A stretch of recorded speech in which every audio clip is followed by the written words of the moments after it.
ৰাম ব্ৰহ্মাৱাদী দেৱে নুবুজন্ত যাৰ গতি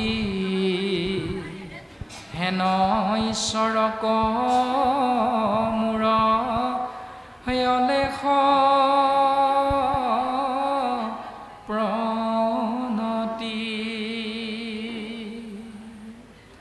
ব্ৰহ্মায়ো যিজন ঈশ্বৰৰ মহিমাৰ কথা গতিৰ কথা বুজিব নোৱাৰে সেইজন ঈশ্বৰ কৃষ্ণদেৱৰ দুখানি অভয়চৰণত কৃপালু গুৰুজন বস্তুৱে অলেখ মানে যাৰ লেখি লেখি আমি শেষ কৰিব নোৱাৰোঁ ইমান সেৱা নিবেদন কৰিছে। এতিয়া প্ৰশ্ন হ'ল সেইজনা গুৰুৰে আপুনি আমি শিষ্য হৈ সেইজন ভগৱানক ২৪ ঘণ্টাত কেইবাৰ সেৱা কৰি দিয়ে?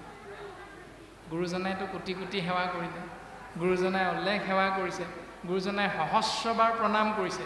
এতিয়া আপুনি মই ২৪ ঘণ্টাত কেইবাৰ সেৱা কৰোঁ? গুৰু সেৱা কৰোঁনে?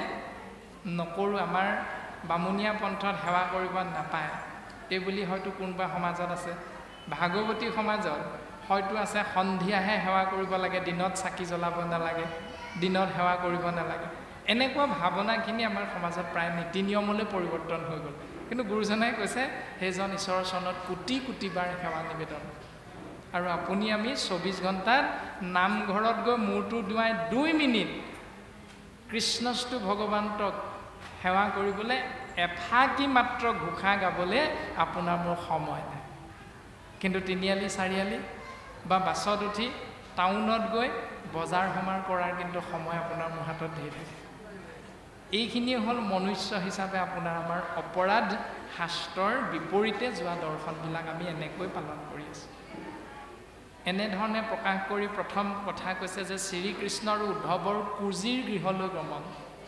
কংসৰ এগৰাকী অনুচৰ দাসী নাম হ'ল কুজি, মন্থৰা।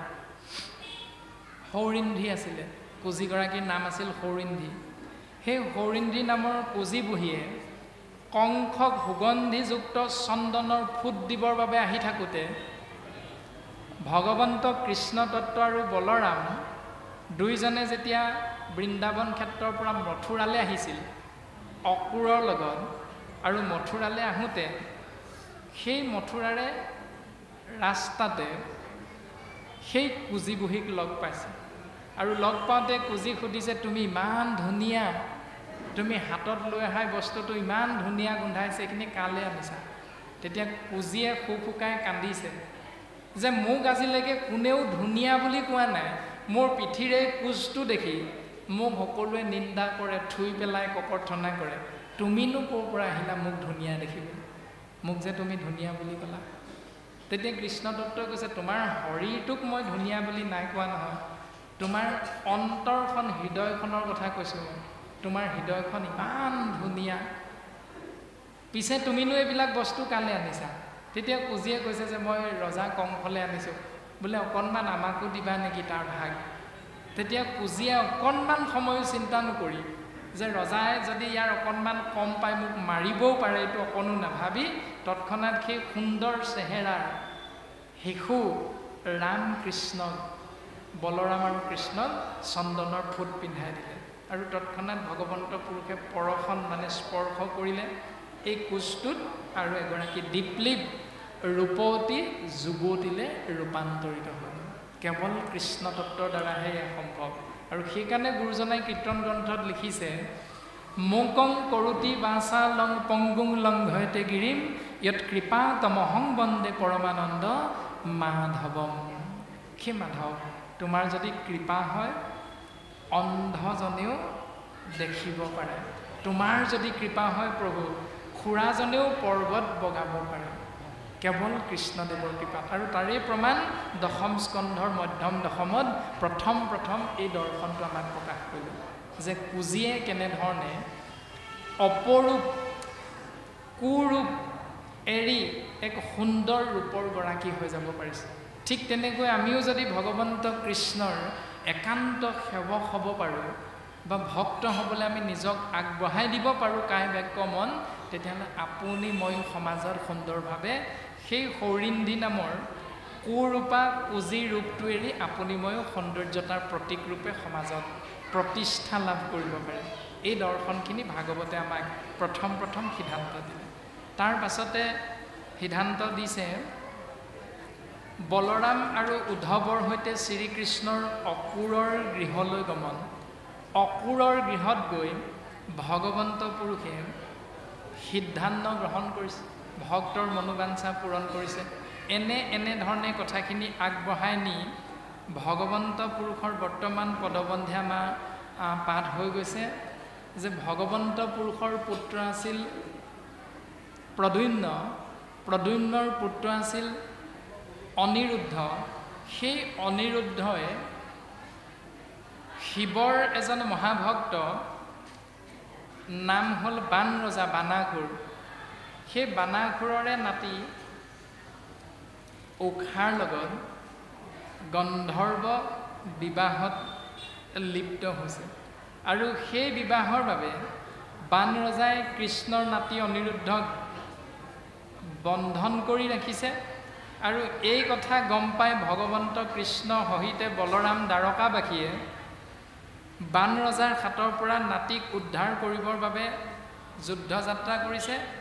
আৰু তৎক্ষণাৎ বান ৰজাৰ আৰাধ্য দেৱ শিৱতত্ত্বই আহি কৃষ্ণ তত্ত্বৰ লগত যুদ্ধত লিপ্ত হৈছে, যাক আমাৰ ভাগৱতে নামকৰণ কৰিছে হৰিহৰ যুদ্ধ। এই হৰিহৰৰ যুদ্ধ কথা ইতিমধ্যে দশম স্কন্ধৰ মাজছোৱাত বাসকলে কীৰ্তন কৰি গৈছে। আৰু এই হৰিহৰৰ যুদ্ধৰ অন্তত শিৱই এভাগ স্তুতি কৰিছে ভগৱন্তক, কৃষ্ণ তত্ত্বক স্তুতি কৰিছে। সেই স্তুতিভাগি আমি অকণমান আগবঢ়াই দিব বিচৰা হৈছে।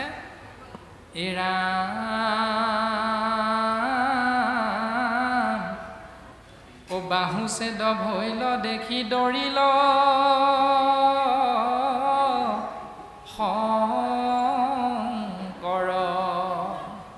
বুলন্ত ভকত মূৰ যাই জমঘৰ।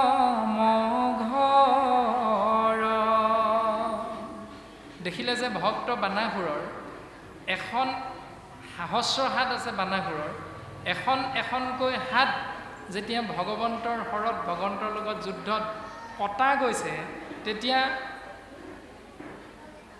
বানাসুৰৰ পিতৃ বা উপাস্য তত্ত্ব শিৱই চিন্তা কৰিছে সৰ্বদা, কৃষ্ণৰ হাতত দেখোন মোৰ ভক্তৰ মৃত্যু হ'ব এতিয়া। এই ভাবি শিৱতত্ত্বই সংকট বেলাত আকৌ ৰাখিবাক লাগে, এহি বুলি গৈল হৰ মাধৱৰ আগে। সংকটৰ সময় আহি পাইছে, সেইকাৰণে ভক্তক ৰক্ষা কৰিবৰ বাবে শিৱই ভগৱন্ত কৃষ্ণৰ চৰণত দীঘল দি পৰিছে আৰু পৰি কি বুলি কৈছে, স্তুতি কৰিছে।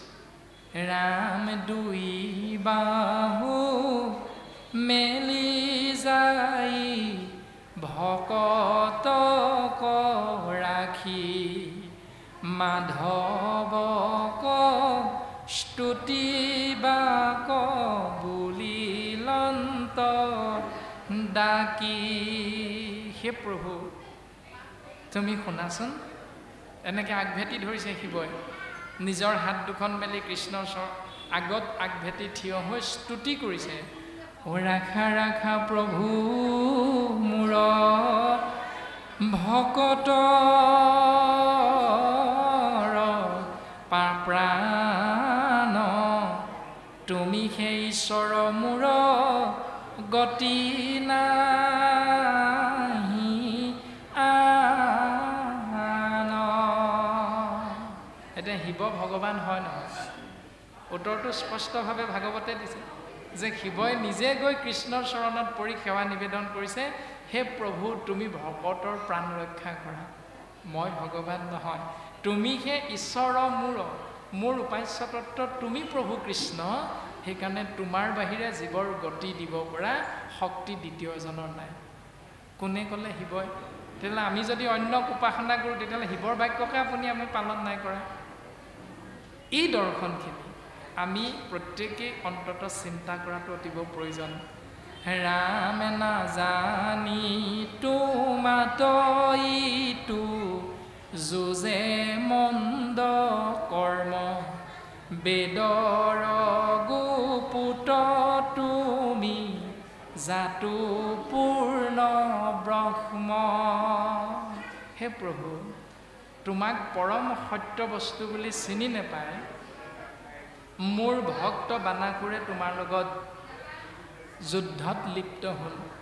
তুমি যিহেতু বেদৰ গুপুত বিত্ত নাৰায়ণ, তুমিয়ে যিহেতু পূৰ্ণ ব্ৰহ্ম, হে প্ৰভু সদানন্দ শুদ্ধ তুমি যেহেন আকাশ, গতিকে তোমাৰ দ্বাৰাহে মোৰ ভক্তৰ উদ্ধাৰ হ'ব। প্ৰভু তুমি মোক কৃপা কৰা।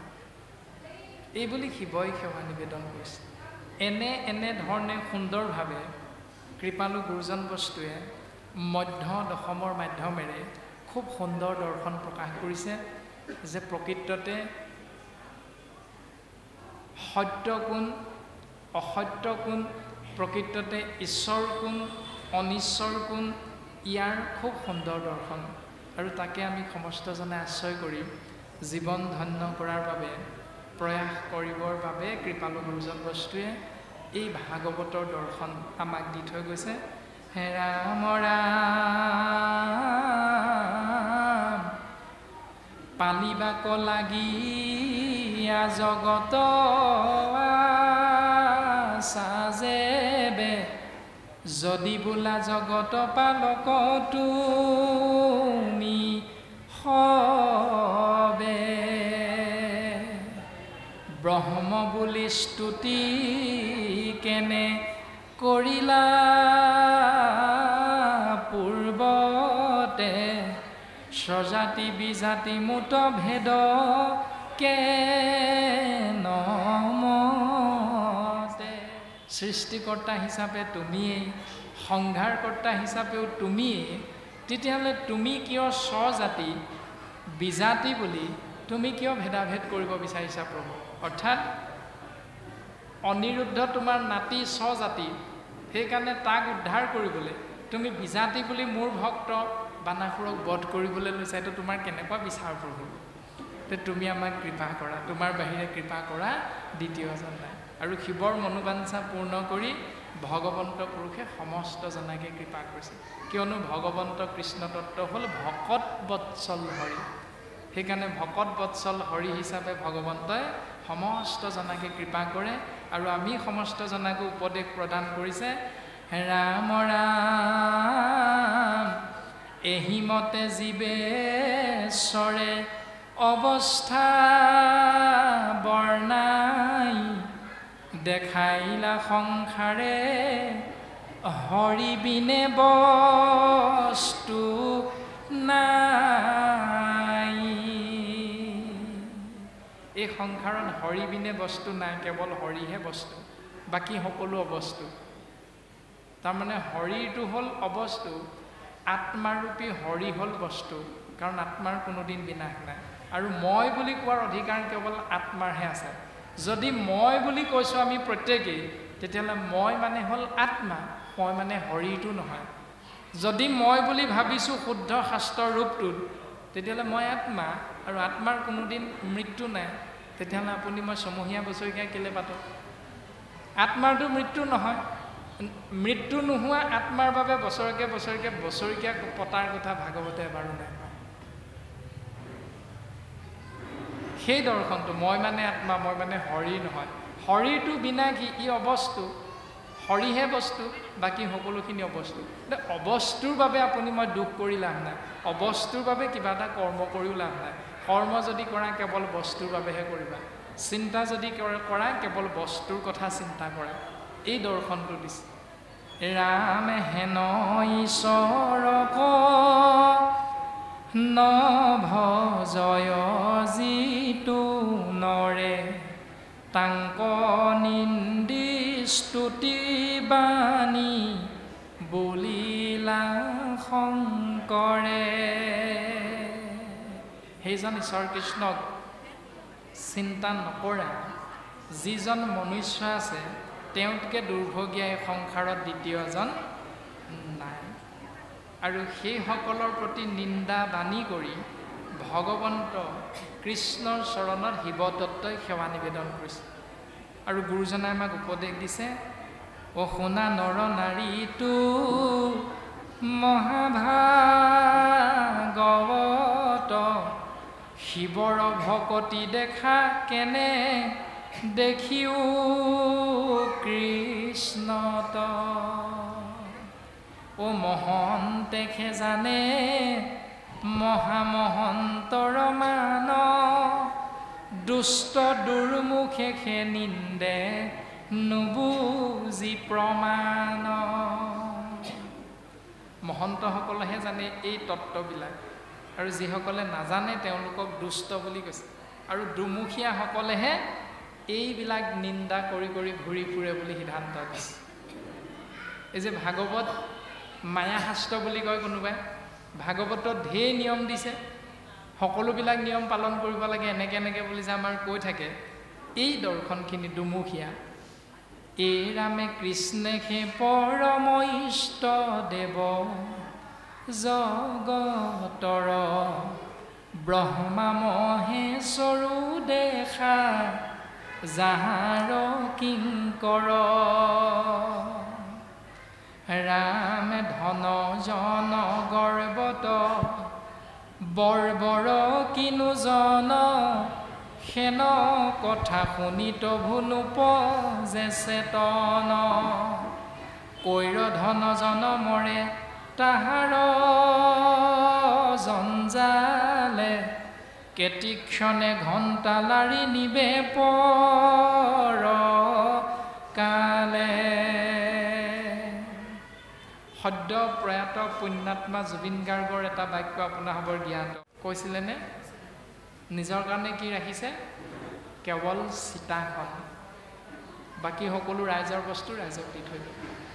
আৰু সেইজন জুবিন গাৰ্গক যদি আমি শ্ৰদ্ধা কৰোঁ, তেওঁৰ দুখত যদি আমি দুখী হৈছোঁ, তেতিয়াহ'লে তেওঁৰ চিন্তাটোক মান্যতা প্ৰদান কৰিলেহে সেইটো কৰাটোক বুজাব।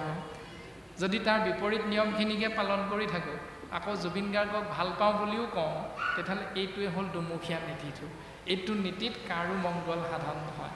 শাস্ত্ৰই সেই কথাটোকে কৈছে, কৈৰ ধন জন মৰে তাহাৰ জঞ্জালে, কেতিক্ষণে ঘণ্টা লাৰি নিবে পৰকালে। কোন মুহূৰ্তত আপুনি মই এই সংসাৰ এৰি থৈ যাব লাগিব তাৰেই ঠিকনা নাই, আকৌ মৰিছোঁ, এই ল'ৰাটোক আৰু আমুকৰ পৰা আনিবগৈ লাগে, ল'ৰাটোৰ বাবে আমুকটো কৰি থৈ যাব লাগে, সেইবিলাকক প্ৰাধান্যতা দি সেইবিলাকক আগ কৰি ভকত সেৱা, ঈশ্বৰ সেৱা, গুৰু সেৱালৈ পাছ কৰে। ছোৱালীজনী বিয়া পাতিব লাগে, ঠিকে আছে, বিয়া পতাটো ভুল নহয়, কিয়নো শাস্ত্ৰই কৈছে ধৰ্ম কৰ্মৰ বিষয়বস্তু, আৰু বিয়াখনৰ দৰ্শনটো আমি কেনেকৈ কৰোঁ, শাস্ত্ৰই কেনেকৈ কৈছে। তপ জপ তীৰ্থ ব্ৰত আৰু সদাচাৰ, ধন জন পুত্ৰ ভাৰ্যা, গৃহ আপোনাৰ, সমস্তকে শুদ্ধভাৱে অৰ্পিলে কৃষ্ণত, তাকে সে বোলয় ধৰ্ম মহাভাগৱত। বিয়াখন পাতোঁতে ভকতৰ আজ্ঞা অনুসৰি বিয়াত সেই ব্যৱস্থাটো পালন কৰিব লাগে। কিন্তু আমি পালন কৰোঁ, ভকতে আশীৰ্বাদ দিয়ে, ভকতে তুলসী মালা এডাল গাঁঠি দিয়ে, তাৰপাছত ভকতক সেৱা কৰি বৰযাত্ৰী ওলাই যায় নাই বাৰু? যায়। ৰিচেপশ্যনত কি খুৱায়? মাছ মাংস ব্ৰইলাৰ। ভকতকো আগ কৰিলে, ভকতৰ আশীৰ্বাদো ল'লে, আকৌ প্ৰাণী হিংসাটোও কৰি দিলে। সেইকাৰণে সেই বিয়াখনৰ দ্বাৰা সেই গৃহস্থী জীৱনত কিবা নহয় কিবা প্ৰকাৰে তেওঁলোক দুখী হৈ থাকিব লাগিব। তেওঁলোকৰ মাজত জঞ্জালটো থাকিবই, কোনোদিন নুগুচে। যিসকলে শুদ্ধভাৱেৰে ঈশ্বৰ পুৰুষৰ দৰ্শন মতে ভাগৱতৰ সিদ্ধান্ত অনুসৰি বৈবাহিক কাৰ্যত অংশগ্ৰহণ কৰিছে বা সেই নিয়মটো পালন কৰিছে, তেওঁলোকৰ কোনোদিন বিতিকৰ্ম নহয়, কোনোদিনেই বিতিকৰ্ম নহয়। তেওঁলোকৰ সমান সুখী এই সংসাৰত নাই। হয়তো তেনেকুৱা নিয়মৰ বিয়াও আমি দেখিছোঁ শ্ৰীমন্ত শংকৰদেৱ সংঘৰ বাঁ পাই সকলৰ জীয়ৰী বা পুত্ৰৰ, কিন্তু তেওঁলোকৰ মাজতো দেখোন বোলে আমুক হৈছে তামুক হৈছে। কিয় হৈছে? কাৰণ তেওঁলোকে পালন কৰা নিয়মটো সেইদিনা শুদ্ধ নাছিল। শাস্ত্ৰই শুদ্ধ বুলি কৈছে, তেওঁলোকে ভাবিছে শুদ্ধ নিয়মটো পালন কৰি আছোঁ, কিন্তু নাই কৰা, তাতো নকৰাকৈ আছে। মাছ বুলি নাখায়, জিজি বুলি খায়। কিছুমান নীতি নিয়ম সকলোতে ভুল আছে।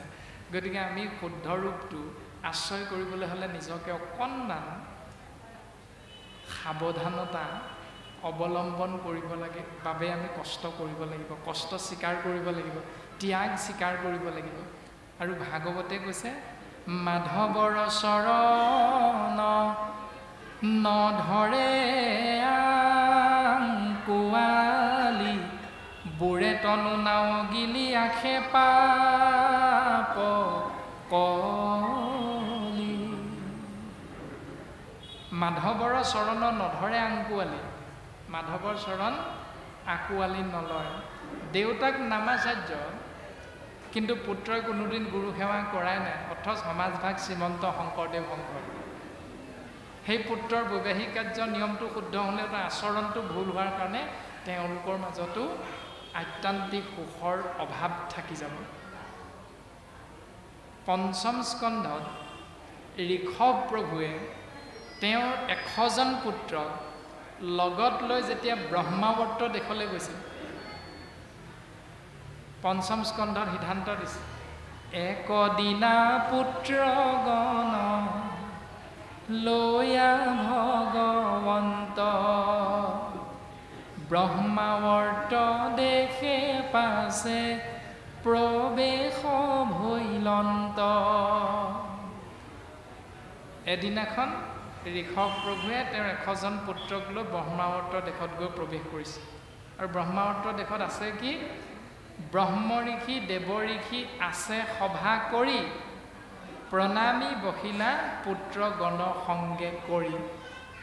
তেওঁ পুত্ৰসকলক লগত লৈ ভাগৱতৰ সিদ্ধান্ত সেই ব্ৰহ্ম ঋষিসকলক সেৱা নিবেদন কৰিছে। এইটো ভাগৱতৰ সিদ্ধান্ত। আৰু আমি কোনটো নিয়ম পালন কৰোঁ? যেতিয়া আমাৰ সন্তানটোক বিদ্যালয়ত থবৰ বাবে মাতৃগৰাকী বা পিতৃজনে ভিতৰৰ কোঠাৰ পৰা সন্তানটোক হাতত ধৰি বাৰাণ্ডালৈ উলিয়াই আনো, তেতিয়াই বাৰাণ্ডাত যদি ককাক বা আইতাক বহি থাকে, তেতিয়া আমি পিতৃ মাতৃয়ে সন্তানটোক কি বুলি কওঁ? বোলে শুনটো ককা বাৰাণ্ডাতে বহি আছে, ককাক তুমি সেৱা ভাগ কৰা, ককাই আশীৰ্বাদ কৰিব, মই তোমাক স্কুলত থৈ আহিম। কওঁনে বাৰু? প্ৰায়সকলে আমি এইটো নিয়ম পালন কৰোঁ, কোনোবাই নকৰে, সেইটো বেলেগ কথা। এতিয়া সেইটো নিয়মো শুদ্ধ নহয় বুলি শাস্ত্ৰই কৈছে। শুদ্ধ নিয়মটো ঋষভ প্ৰভুৱে দেখুৱাই দিছে। ব্ৰহ্ম ঋষি ৰাজ ঋষি আছে সভা কৰি প্ৰণামী বকিলা পুত্ৰ গণ সংগে কৰি। তাৰমানে ঋষভ প্ৰভুৱে পুত্ৰসকলক কোৱা নাই এওঁলোক ব্ৰহ্ম ঋষি তোমালোকে সেৱা কৰাই বুলি নাই কোৱা। ঋষভ প্ৰভুৱে প্ৰথম নিজেই সেৱা কৰি দিছে। সেৱা কৰাৰ লগে লগে পুত্ৰসকলে ভাবিলে যে এইসকলক যেতিয়া আমাৰ দেউতাই সেৱা কৰিছে, নিশ্চয় এওঁলোক শ্ৰদ্ধাৰ পাত্ৰ।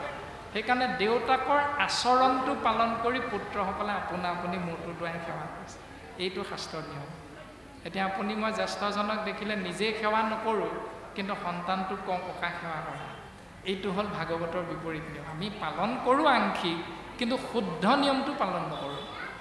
সেই দৰ্শনবিলাক আমাৰ ক'ৰবাত নহয় ক'ৰবাত কিবা নহয় কিবা প্ৰকাৰে খেলি মেলি কিছু আছে। গতিকে সেই খেলি মেলিখিনি আমি যদি অকণমান চিন্তা কৰি শুদ্ধ কৰি ল'ব পাৰোঁ, নিশ্চয় আমাৰ গৃহস্থী ধৰ্মৰো সুন্দৰ হ'ব, সফলতা হ'ব, আৰু সমাজখনো সৰ্বাংগ সুন্দৰ হৈ যাব। এনেধৰণে ভগৱন্ত পুৰুষে কৃপালু গুৰুজনাৰ যিটো দৰ্শন, জীৱক কৃপা কৰাৰ মাধ্যম, যে দৃঢ় কৰি ধৰা হৰি চৰণ ভকতি যেবে জানা সাধুজন তৰিবা সম্প্ৰতি। সাধুৰ কৃপা হ'লে, অৰ্থাৎ ভকতসকলে যেবে কৰৈ আশীৰ্বাদ তেবে সে মিলয় সিটো কৃষ্ণৰ প্ৰসাদ। ভকতৰ দ্বাৰা আশীৰ্বাদ পুষ্ট হ'লে ভক্তই ঈশ্বৰৰ কৃপা লাভ কৰিব পাৰে। কাৰণ কলিত ভকতেহে হৰি অৱতাৰ। কলিযুগত ভকতে হ'ল ভগৱন্তৰ ৰূপটো। এতিয়া ভকতক সেৱা কৰিলোঁ কোনদিনা? মেট্ৰিক পৰীক্ষা দিবলৈ ওলোৱাৰ দুদিনমানৰ আগত গাঁৱৰে 5জনমান ভকতক মাতি আনিলে। বোলে আমাৰ সন্তানটোৰ মেট্ৰিক পৰীক্ষা আছে, বাপসকল আপোনালোক আহকচোন, আমাৰ গৃহতে পাঠ অকণমানৰ আয়োজন কৰা হৈছে। পাঠ কৰিলে। সন্তানটোৱে মেট্ৰিক পৰীক্ষা দিব দুদিনৰ পাছত। ভকতে আশীৰ্বাদ দিলে। ভকতৰ আশীৰ্বাদ পুষ্ট হৈ ছাত্ৰজনে সুখ্যাতিৰে উত্তীৰ্ণ হ'ল, ভাল ফলাফল কৰি দেখুৱালে। ফলাফলৰ দিনা ৰাতিলৈ কি হয় বাৰু গৃহখনত? যিদিনা ভাল ফলাফল মানে ৰিজাল্ট দিয়ে সেইদিনা কি হয়? যদি ল'ৰাটোৱে ষ্টেণ্ড কৰে তেতিয়া কি হ'ব? ৰাতিলৈ খানা এটা হয়, হয় নহয়? খানাটোত কি ওলায়? খানা বুলি ক'লে জানেই নহয় কি ওলায়? মাছ মাংস আদিবিলাক যুক্ত হৈ থাকিলে, ৰক্তৰঞ্জিত আহাৰ যুক্ত মানে খানা। এতিয়া কাৰ কৃপাত ভাল ফলাফল হৈছিলে সন্তানটোৰ? ভকতৰ কৃপাত। আৰু সেই 5জন ভকতক সেইদিনা নেমাতে। কেলে নেমাতে? কাৰণ তেওঁলোক আহিলে নিৰামিষে হ'ব। সেইকাৰণে গুৰুদেৱ নাম ভকত গলিমাৰ, বাকীসকল আহি মুঠতে ব্ৰইলাৰ 3টামান, পাতিহাঁহ 2টামান, খাচী এটা, এনেধৰণে আনি এটা ডাঙৰ ভোজ মানে খানা হয়। সেইটো হ'ল অপৰাধটো। আশীৰ্বাদটো ল'লোঁ ঈশ্বৰৰ পৰা, ধন্যবাদটো দিলোঁ ব্ৰইলাৰকেইটাক। অপৰাধটো হ'ল সেইটো। গতিকে এনে ধৰণৰ গুৰুক দিম, ভকতত দিম, দেৱত দিম, নামত দিম বুলি ধান ছটিয়ালোঁ। ভগৱন্তই কৃপা কৰিলে 9 মুঠি খাব সময়ত গুৰুদেৱ নাম ভকত গলিমাৰ, আমলৰীয়া হাঁহটো মুচৰিমাৰ। সেইটোৱে নিয়ম আপুনি আমি পালন কৰি আছোঁ। গতিকে এইখিনি নিয়মকে শুদ্ধ কৰিবৰ বাবে ভাগৱতে সিদ্ধান্ত দিছে। আমাৰ আধাটো শুদ্ধ হৈয়ে আছে, গুৰুক দিম, দেৱক দিম, ভকতত দিম, নামত দিম, শুদ্ধ হৈ আছে। কিন্তু পালন কৰোঁতে প্ৰাণী হিংসাটো তাত জড়িত হৈ আছে। সেইটো আমি এৰিব লাগে। এনেকৈ অকণমান যি ভুল আমাৰ আংশিক শুদ্ধ কৰ্মত যোগ হৈ আছে, সেই ভুলখিনি এৰি একেবাৰে শুদ্ধ কৰ্মটো কৰিবৰ বাবে আমি প্ৰত্যেকেই চেষ্টা কৰিব লাগে। কৃষ্ণৰ কিংকৰে কহে অনন্ত কণ্ডলী, চাৰা পাপ ৰাম ৰাম বোলা গল মেলি। কৃষ্ণৰ কিংকৰ অনন্ত কণ্ডলীয়ে সেৱা নিবেদন কৰিছে, সমস্ত জীৱৰ পাপ খণ্ডন হ'ব যদি তোমালোকে ৰাম কৃষ্ণ হৰি বিষ্ণু জগত প্ৰসিদ্ধ নাম যদি সদা সৰ্বদা নিৰন্তৰে আশ্ৰয় কৰি থাকা। এই দৰ্শনটো প্ৰকাশ কৰিছে। শাম্ব ভগৱন্তৰ পুত্ৰ, কৃষ্ণদত্তৰ পুত্ৰ, কৃষ্ণৰ 8গৰাকী পত্নী। সেই 8গৰাকী পত্নীৰে ভালুকৰ জীয়েক এগৰাকী আছে নহয়, জাম্বৱন্তৰ জীয়েক, জাম্বৱন্ত ভালুক ভক্তৰ জীয়েক, নাম হ'ল জাম্বৱতী। সেই জাম্বৱতীৰে পুত্ৰ হ'ল শাম্ব। আৰু সেই শাম্বই হস্তিনাপুৰৰ দুৰ্যোধনৰ জীয়ৰী লক্ষ্মণাক হৰণ কৰি লৈ গ'ল। আৰু তাতেই খেলি মেলি লাগিল। মানে দুই কুল, দ্বাৰকাবাসী আৰু কৌৰৱৰ মাজত এক শত্ৰুতাৰ ভাৱ উদ্ৰেক হ'ল। আৰু তাতে এখন যুদ্ধ হৈছে। সেই যুদ্ধখনত বলদেৱৰ পৰাজয়ৰ এই দৰ্শনটো ভাগৱতে প্ৰকাশ কৰিছে। যিজন বলৰামে এই যুদ্ধৰ আগত দ্বাৰকাত উৎপাত কৰা এটা শক্তিশালী বান্দৰ নাম হ'ল দিবিত। সেই দিবিত বান্দৰক বধ কৰিছিল। আৰু দিবিত বান্দৰক বধ কৰাৰ বাবে বলৰামৰো অহংকাৰ হৈছিল। আৰু সেই বলৰামৰ অহংকাৰ নাশ কৰিবৰ বাবে ভগৱন্ত পুৰুষে অন্য হাতেদি কৌৰৱৰ লগত মিত্ৰতা স্থাপন কৰিবৰ বাবে এই দুইটা চিন্তা আগত ৰাখি তেওঁৰ পুত্ৰ শাম্বৰ দ্বাৰা লক্ষ্মণাক হৰণ কৰোৱাৰ এই ব্যৱস্থাটো ভগৱন্ত পুৰুষে দৰ্শন কৰাইছে কৃপালু গুৰুজন বস্তুৱে ভাগৱতৰ মাধ্যমেৰে। আৰু এইখিনিকে পদবন্ধে খুব সুন্দৰভাৱে প্ৰকাশ কৰি গ'ল। তাৰ পাছতে প্ৰকাশ হৈছে যে দেৱঋষি নাৰদ দ্বাৰকালৈ গমন কৰিছে আৰু শ্ৰীকৃষ্ণৰ বিভূতি দৰ্শন পাইছে। এই বানাসুৰক বধ কৰি ভগৱন্ত পুৰুষে বানাসুৰৰ কাৰাগাৰত বন্দী হৈ থকা বহুত ৰূপৱতী কন্যাক ভগৱন্ত পুৰুষে পত্নী কৰি লৈছে। আৰু দেৱঋষি নাৰদে চিন্তা কৰিছে যে ময়ো এদিন বিয়া কৰাবলৈ ওলাইছিলোঁ, মোলৈ জগতত এজনীও ছোৱালী নোলালে, ভগৱন্তইনো ইমান সোপা কোপা পালে। অকণমান মনতে চিন্তা এটা আহিল। চিন্তাটো আহি এজন মানুহেনো কেনেকৈ ইমানখিনি পত্নীৰ লগত থাকিব পাৰে তাকে অকণমান মই চাই আহোঁগৈচোন, এই বুলি দ্বাৰকা অভিমুখে দেৱঋষি নাৰদ যাত্ৰা কৰিছে। আৰু সেই ছবিখন কৃপালু গুৰুজন বস্তুৱে দাঙি ধৰিছে। ৰামে শোকমুনি নিগদতি পৰীক্ষিত মহামতি, শুনা সাধু কৃষ্ণৰ উৎসাহ নাৰদে শুনিল হৰি নৰকাসুৰক মাৰি কন্যাগণ কৰিল বিবাহ। বান ৰজা আৰু নৰকাসুৰ তেওঁলোকৰ ৰাজ্য একেখন ৰাজ্যই সেই নৰকাসুৰক মাৰি ভগৱন্ত পুৰুষে উদ্ধাৰ কৰি অনা সেই কন্যাগণক কৃষ্ণই হেনো বিবাহ কৰি থৈ দিলে নিজৰ পত্নী হিচাপে। নাৰদে কথাটো গম পালে অহুকাণে পহুকাণে আৰু গম পাই চাবলৈ গৈছে। গুৰুজনাই প্ৰকাশ কৰিছে ৰামে দেখিবাক বাঞ্ছা ভৈল বিস্ময়ে চিন্তিবে লৈল কিনো অদ্ভুত কৃষ্ণ লীলা একগোট কলেবৰে কেও লগ্নে প্ৰতি ঘৰে বহুতৰ কন্যাক বিহাইলা সম্প্ৰতি বা কেন কৰি এক কৃষ্ণ বহু নাৰী ঘৰে ঘৰে কৰন্তৰ মন ৰংগে তাক দেখো যাই এহি বুলি দেৱ ঋষি দ্বাৰকাক কৰিলা গমন।